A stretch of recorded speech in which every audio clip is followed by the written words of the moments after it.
My name's Lewis Batt. I'm the Principal Technical Officer. This piece of equipment is the H7 that shows friction loss in a pipe.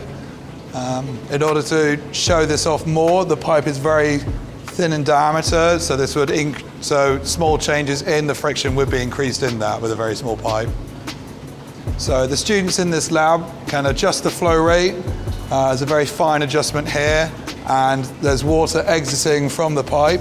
This is collected and then can be weighed and measured, and the flow rate is then calculated by the students as part of their lab exercise.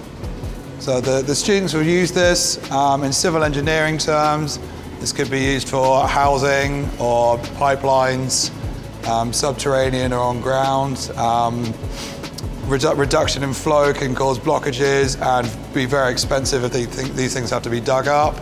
Aerospace and automotive, mechanical, any engine components, anything that involves fluids, fluids flowing through pipes. This is critical that they need to know these things.